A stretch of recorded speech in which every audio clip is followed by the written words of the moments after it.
Good morning बच्चों। तो हम चलते हैं अब 11वें पार्ट की तरफ, जिस पार्ट का नाम है बल। क्या नाम है इसका? बल।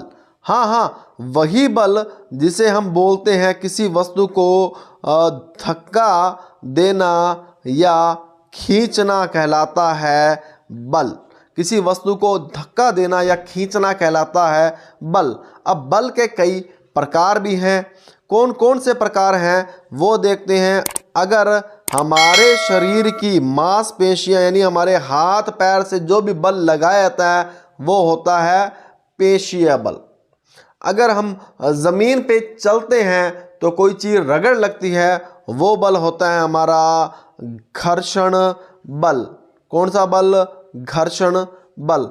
अगर चुंबक के द्वारा जो बल लगाया जाएगा वो बल होगा हमारा चुंबकीय बल। बहुत आसान है याद रखना। चुंबक जब बल लगाएगी तो वो चुंबकीय बल होगा। इसी तरह हमारी पृथ्वी भी एक बल लगाती है, उसको बोलते हैं अपने गुरुत्वीय बल। यानी कि पृथ्वी के द्वारा लगाया गया बल गुरुत्वीय बल होता है। और अंतिम हम बात करते हैं कौन सी, कि जब दो आवेशित चीज़ों को पास पास रखा जाता है तो उस समय उनमें होता है स्थिर आवेश का बल। तो ये 5 प्रकार के बल के नाम हैं और इन्हीं बल के नाम पे हमारा पूरा पाठ है। तो चलते हैं, शुरू करते हैं इस पाठ को। इस पाठ को शुरू करने से पहले अगर आपने अभी तक हमारे चैनल को सब्सक्राइब नहीं किया है तो नीचे लाल बटन पे क्लिक कीजिए और साथ में घंटी के आइकन को दबाइए ताकि तुरंत ही आपको नोटिफिकेशन मिले और आपके ये जो परीक्षाएं हैं वो बहुत अच्छी तरह से संपन्न हो। तो शुरू करते हैं। पहला प्रश्न, धनुष को खींचने से, आपने सभी ने धनुष देखा है। धनुष इस तरह से होता है, एक रस्सी होती है, इस रस्सी पे ऐसे तीर लगा होता है और तीर को खींचने से ये जो पीछे वाली रस्सी है वो यहाँ आ जाती है, यानी ये पीछे चला जाता है, यानी कि इसके लंबाई में परिवर्तन होता है।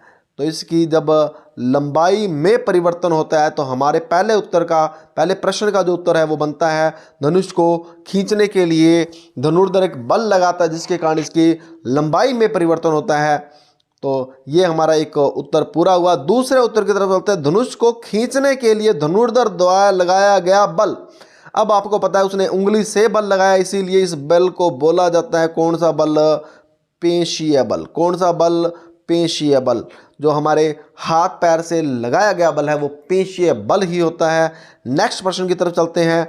तीर को गति की अवस्था में परिवर्तन के लिए उत्तरदायी बल का प्रकार डैश बल का उदाहरण है। तो इसका उत्तर जो आएगा वो आएगा संपर्क बल। ध्यान रखना, संपर्क बल। संपर्क का मतलब होता है कि उसे हाथ से या किसी चीज से बल लगाया जाए तो उसे बोलते हैं संपर्क बल।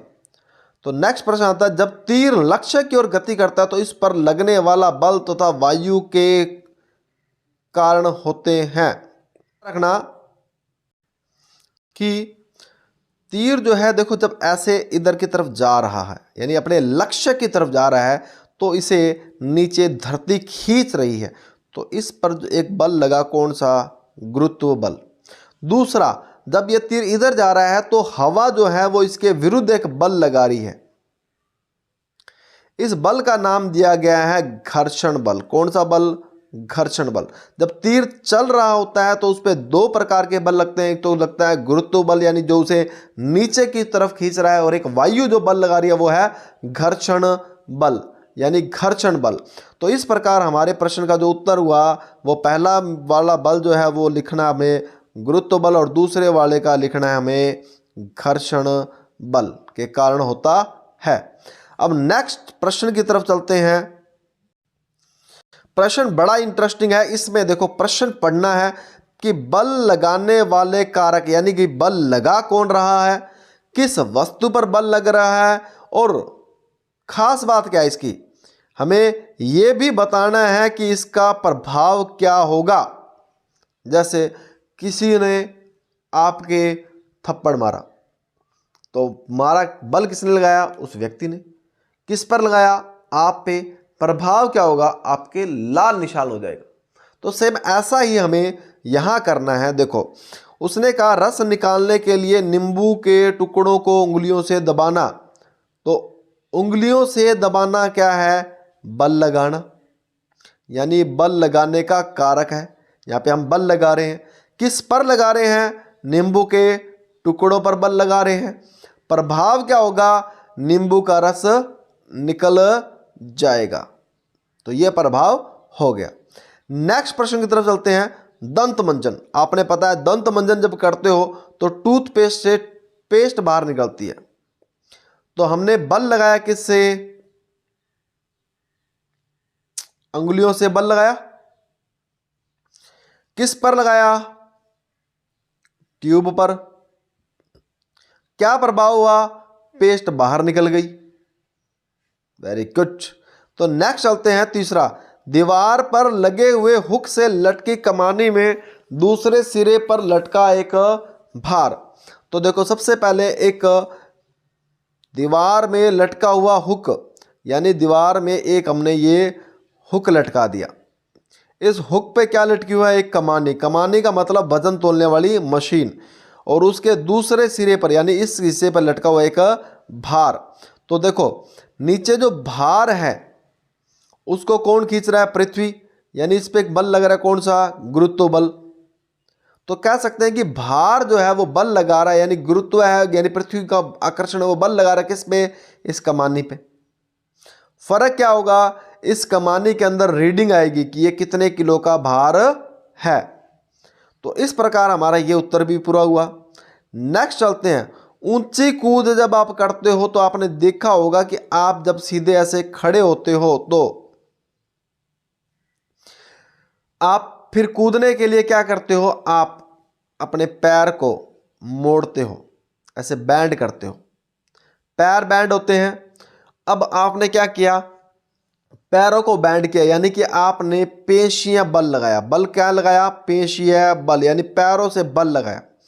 बल लगाने से, बल लगाया किस पे, आपने बल लगाया जमीन, यानी कि आपने बल लगाया किस पे, धरती पर।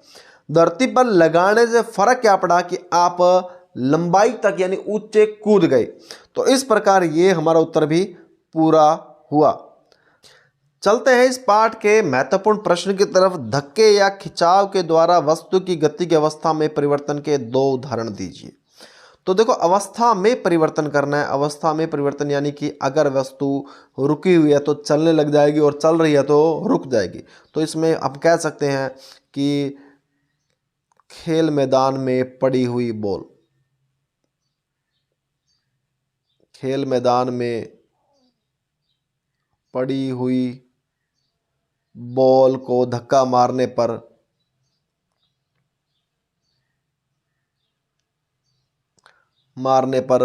चलने लगती है। दूसरा, साइकिल की ब्रेक, यानी चलती हुई साइकिल पे ब्रेक लगाने पर वो रुक जाती है।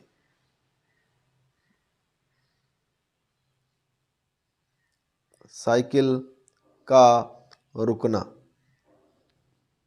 ये दोनों अवस्था परिवर्तन में है।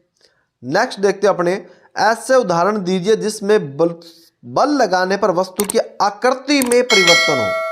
आकृति में हमने देखा है रबड़, सुना है सभी ने, रबड़ इतना था, आपने उसे खींच दिया और रबड़ लंबा हो जाएगा, तो ये उसकी आकृति में परिवर्तन हो गया। रबड़ नहीं है तो धनुष देखा होगा सभी ने।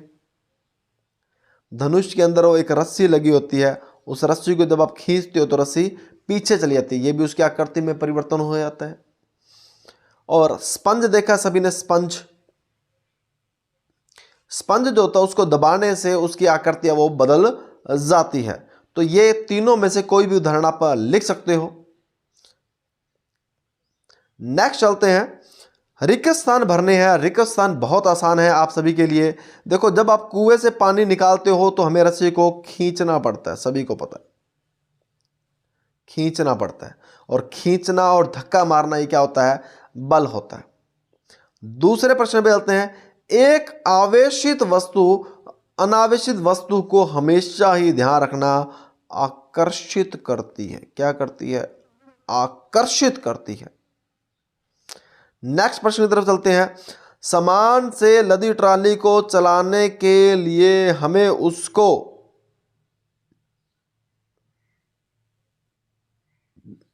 धकेलना पड़ता है।